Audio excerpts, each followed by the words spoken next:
Bonjour, bonjour, bonjour, bonjour à tout le monde.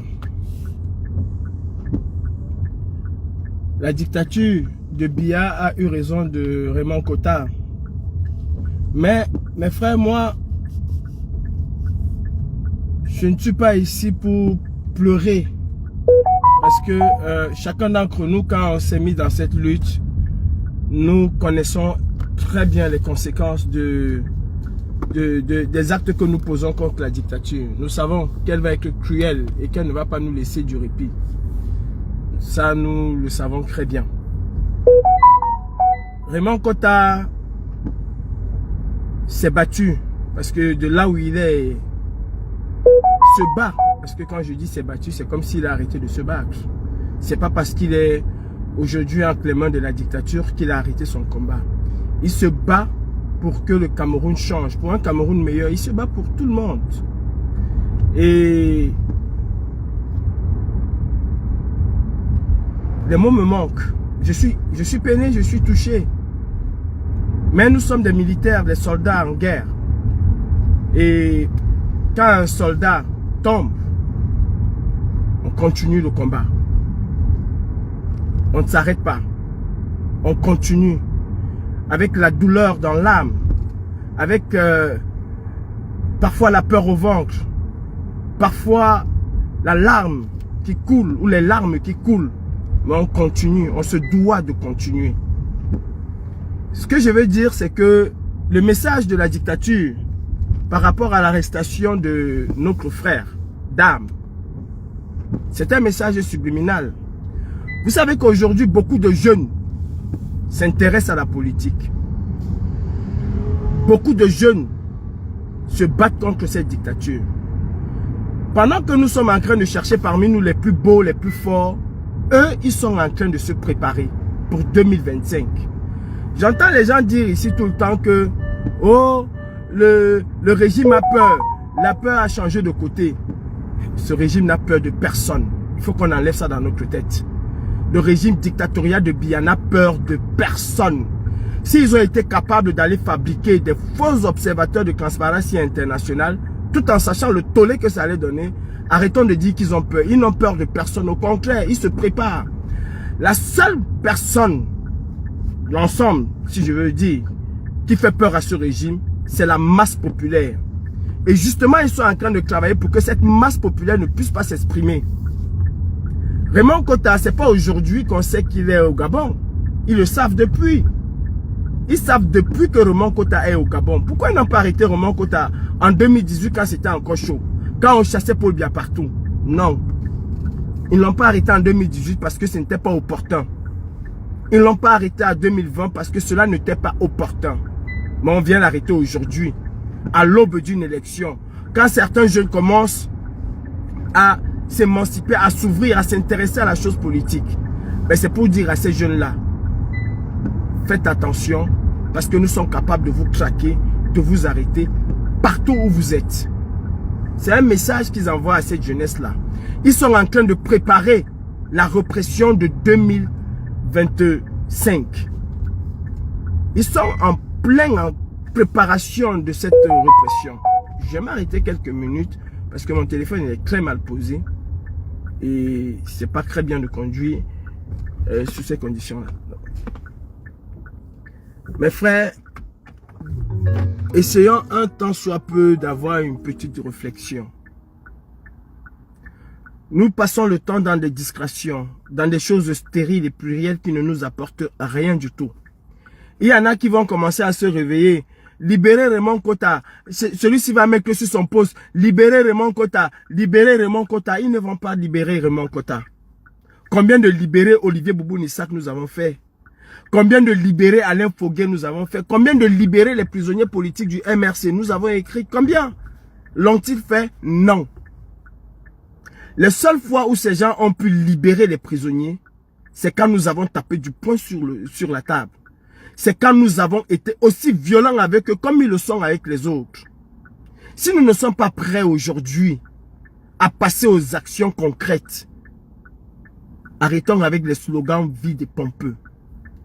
En tout cas, moi ce que je vais dire aujourd'hui, c'est que pendant que nous sommes en train de jouer à chercher qui est le plus beau, à chercher qui est le plus fort, à chercher qui est le meilleur d'entre nous, qui est le bon combattant, qui est celui-là qui a gardé la ligne, à chercher les infiltrés parmi nous, à chercher ceci, à chercher cela, le RDPC se prépare à un éventuel combat épique. Il se prépare. Nous sommes tout le temps, oh la peur a changé de côté, oh ils ont peur de nous, ils n'ont peur de personne, sauf du peuple, sauf d'un soulèvement populaire et massif. Pendant que nous allons être là à leur disant que c'est dans la paix et dans les urnes, je vous le dis en vérité, nous les confortons dans ce qu'ils pensent de nous, que nous sommes devenus des véritables poules mouillées. Et n'attendons que ces moments de paix et on ne chasse pas une dictature dans la paix. Le meilleur service que nous pouvons rendre à Raymond Kota, faire en sorte que là où il va être aujourd'hui, qu'il soit fier, c'est de véritablement se battre contre cette dictature. C'est de véritablement prendre les taureaux par les cornes. C'est d'affronter cette dictature. Olingi n'a fait que ce qu'il avait à faire. Tous sont des dictateurs et ils vont que se soutenir. Ils ne vont que se soutenir. Il vous a dit qu'il est allé rencontrer son papa Paul Biya. Et que Paul Biya c'est un fangbeti comme lui. Il l'a dit. C'est un fan. Il est allé rencontrer son frère, son père. Je ne sais même pas quoi dire.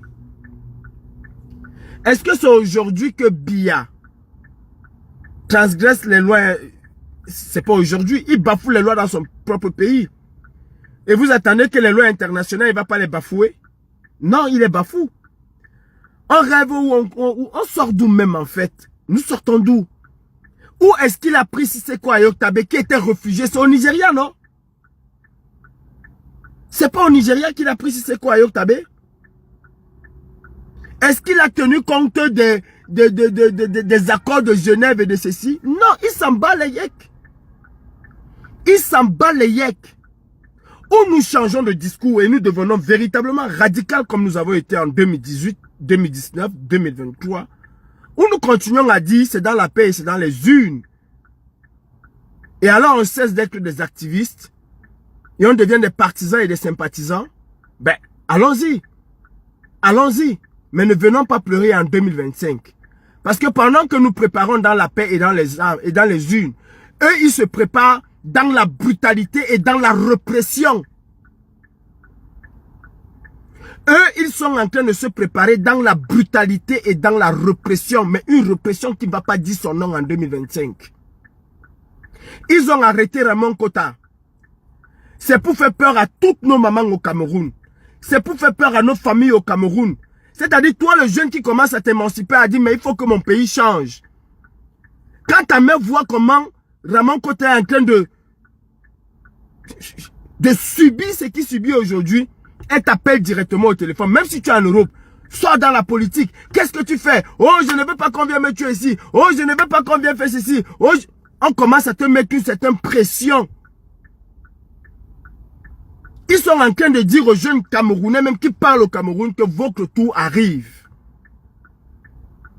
Et nous devons, le rôle qui est le nôtre aujourd'hui, nous devons préparer ces jeunes-là à ces choses-là que Biya est en train de préparer, à cette répression-là.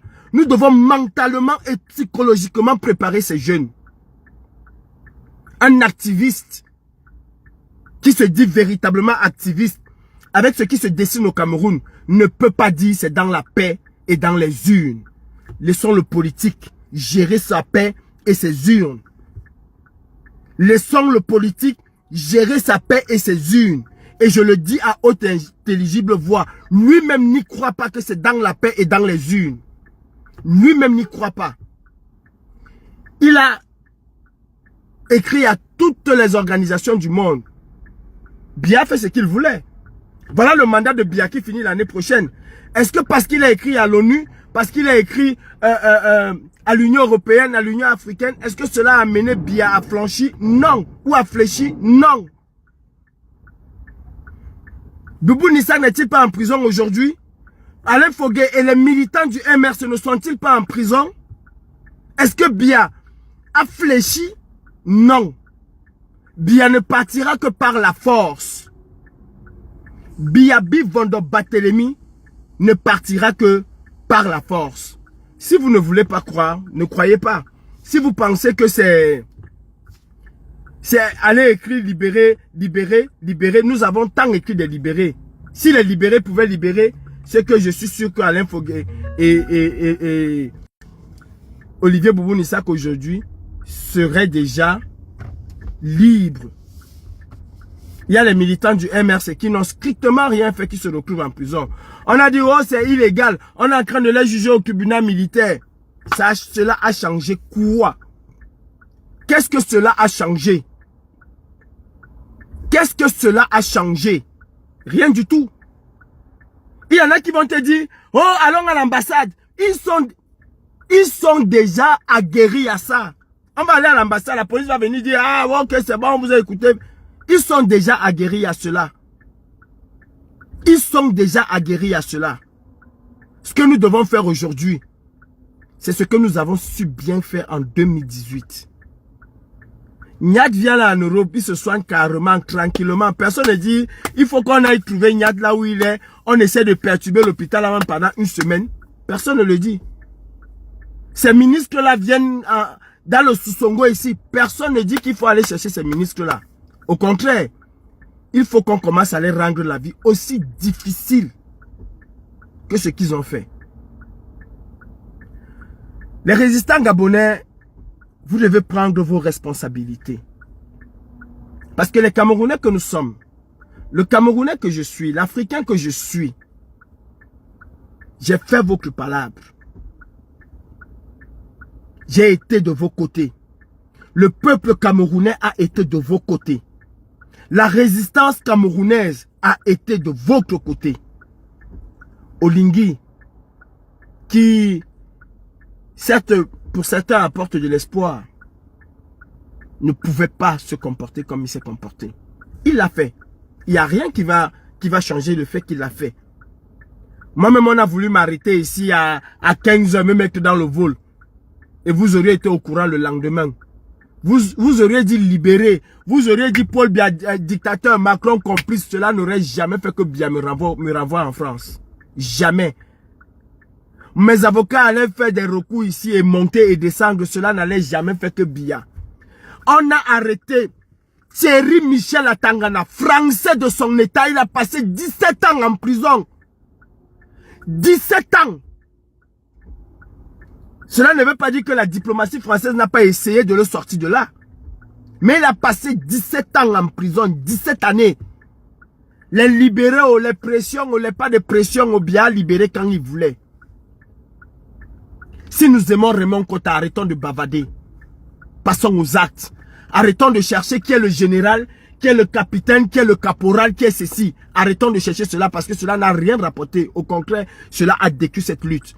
Nous voulons aider Raymond Kota. Radicalisons-nous. Ce n'est que la seule chose que nous avons à faire pour montrer à ces gens que nous sommes aussi capables d'être plus violents qu'eux. Comme nous l'avons été. La radicalisation nous a fait en sorte que Biya, pendant 2 ans, ne puisse même pas penser qu'il pouvait mettre ses pieds en Europe. Pendant 2 ans. Avant de commencer encore venir tester le terrain. C'est la radicalisation. Ce n'est pas dans la paix et dans les urnes. Vous n'y croyez pas quand vous le dites. Vous n'y croyez pas. Parce que si le leader ou votre leader vient vous dire demain que ce serait dans la brutalité, vous allez encore courir derrière que non, non, nous ne sommes pas dans la brutalité. Nous sommes dans, vous allez seulement dire que c'est dans la brutalité. Vous n'êtes que des suiveurs de slogans. Mais vous n'y croyez pas. Au fond de vous.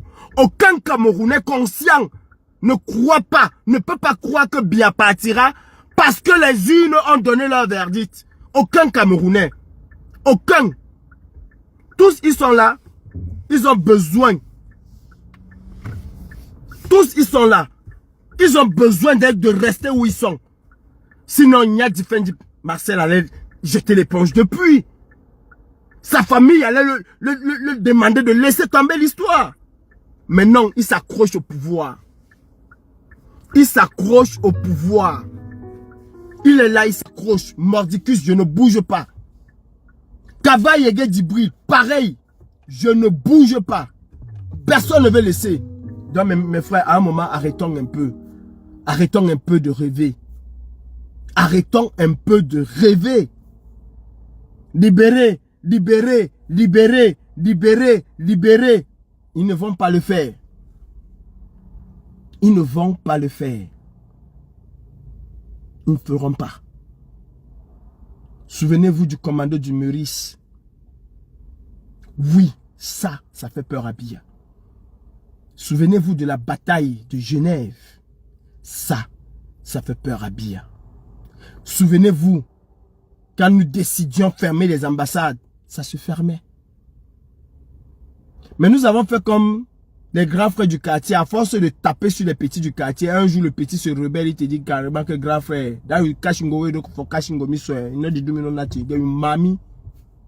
le grand dit, il dit que mami. Tellement on a fait les mêmes choses, on a répété les mêmes choses qu'aujourd'hui, quand on va fermer l'ambassade, qu'est-ce qu'ils font? Ils croisent les bras. Ils s'en foutent. Et c'est ce que certains totos ne veulent pas comprendre.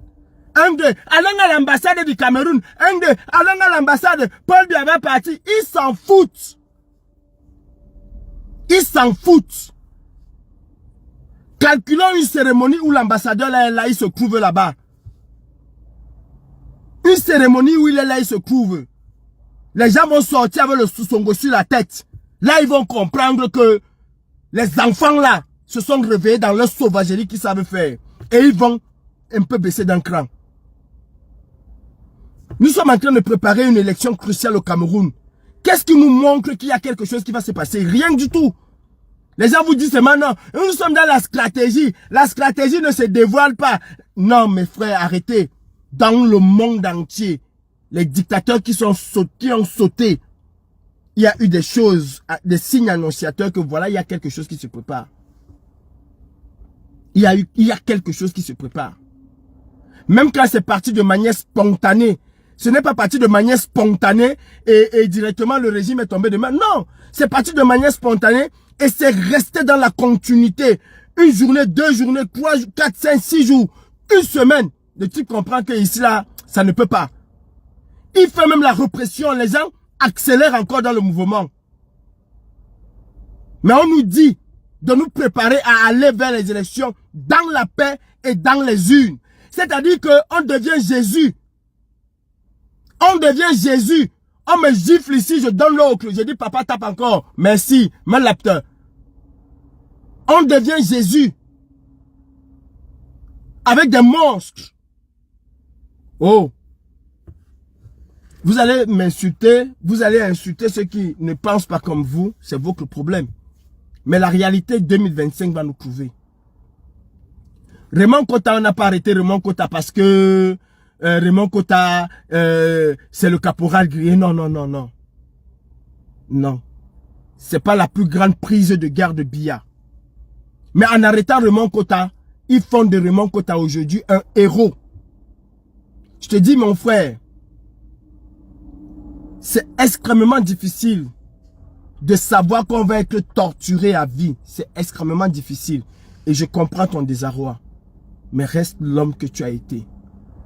Ne baisse pas les bras. Quand tu es déjà dans les mains de ceux qui vont te tuer, quand tu es déjà dans les mains de ceux qui vont te torturer, quand tu es déjà dans les mains de la barbarie, prépare-toi seulement à encaisser et à encaisser dignement. Mon frère, tu étais zéro. Aujourd'hui, Olingi et Biya font de toi un héros. Reste fort et focus dans ton combat. Je comprends ce qui s'est passé l'autre jour. Certaines personnes allaient aussi faire la même chose. Je le comprends. Je le comprends parfaitement. Nous sommes après tout des êtres humains. Mais sache que tu es aujourd'hui un héros et que tu es aujourd'hui le symbole. Je te le dis, Raymond Kota, tu es aujourd'hui le symbole de cette génération qui a décidé de finir avec le combat que les Osende Afanda, les Oumniobe ont commencé. Et j'exhorte mes frères camerounais qui nous regardent et qui suivent l'actualité. c'est de l'intimidation. Ne vous laissez pas avoir. Ils savent que nous sommes, nous, les radicaux, en train de préparer le terrain pour un véritable soulèvement au Cameroun. Et ils sont en train de vouloir nous intimider pour que nous n'arrivons pas à cela. Ne baissez pas les bras. La pression familiale, vous allez la voir. La pression de votre entourage, vous allez la voir. Et même comme moi, la pression administrative ici, vous allez la voir. Mais ne baissez jamais les bras. Parce que vous êtes dans un combat noble. Parce que vous êtes dans un combat digne. Parce que vous êtes dans un combat de vérité, de justice, d'équité, d'égalité. Parce que vous êtes dans un combat de libération d'un peuple. Oui, c'est pas tout le monde qui va vous suivre. D'ailleurs, vous allez avoir des personnes qui vont vous insulter aujourd'hui, mais qui peut-être demain profiteront de ce que vous avez fait. Ne baissez pas les bras. Raymond Kotta n'est pas tombé. Au contraire, il doit nous servir de carburant pour booster le moteur qui est en nous. Il doit nous servir d'énergie pour aller encore plus loin. Parce que nous, cette génération consciente, nous ne voulons pas que 2025 soit comme 92, soit comme 2017, soit comme 2004, soit comme 2011, ou soit alors comme 2018. Battons-nous. Battons-nous tous ensemble. Parce que dans ce genre de combat, personne individuellement n'est fort. L'union fait la force. La meilleure réponse que nous devons apporter et le meilleur soutien que nous devons apporter à Raymond Kotta, c'est de mener des actions concrètes, des actions fortes contre la dictature. Et je le dis pour terminer mon live, Biya ne partira pas dans la paix et dans les urnes. Peut-être dans les urnes, mais pas dans la paix. Il y a une nuance. Peut-être au soir du résultat ou au soir de l'élection, il partira, mais ce serait dans la brutalité. Et ça, il faut que nous préparions les Camerounais à cela. Ce serait dans les urnes, peut-être, mais pas dans la paix. Et ça, c'est le slogan de l'activiste que je suis. Pas de l'homme politique. Je ne suis pas homme politique, bien que je fais de la politique où je participe. Raymond Kotta, just be strong. Crois-moi. La dictature n'aura pas raison de toi et n'aura pas raison de ton combat. Je sais qu'ils vont te torturer. Je sais qu'ils vont te faire dire ce qu'ils ont envie de te faire dire. Mais reste fort et reste focus. Et vous, quel que soit ce que vous allez écouter, quel que soit ce que vous allez entendre, même de la bouche de Raymond Kotta, vous savez, dans des pays de brouhaha, une personne qui a été torturée, même si cette personne fait des aveux, ça ne passe pas devant un tribunal. Ce n'est pas parce que Raymond Kotta viendra vous dire des choses que vous allez croire. Et je suis même sûr qu'on lui a dit, dis alors qu'on t'a manipulé, comme ça on va essayer de. L'union fait la force. C'est le soya qui va arranger le Cameroun et rien d'autre. C'est le soya. C'est la brutalité. La même brutalité que ce régime nous sert. Nous devons servir ce régime la même brutalité. Mes frères du Maroc, mes frères du Gabon, de l'Afrique, mes frères de l'Occident, préparons-nous. Préparons-nous. Préparons-nous. Je vous invite à prendre le flambeau de la lutte. Regardez ceux qui nous combattaient hier, aujourd'hui, sont devenus encore plus virulents. Nous vous l'avons dit, je vous ai dit ici, que certains patriotes deviendront encore plus virulents contre ce régime. Parce qu'ils savent le tombeau vers lequel nous allons si nous ne changeons pas ces gens. L'union fait la force. Hasta la victoria siempre. Calibri Calibro, commandant en chef de la basse. Je vous appelle à rejoindre le combat. C'est notre combat. C'est le combat de notre génération. Où Miobel a commencé. Nous avons l'obligation et le devoir de le terminer. Bonne journée. Raymond Kota, sache qu'aujourd'hui, Biya t'a fait entrer dans le panthéon des hommes de la liberté.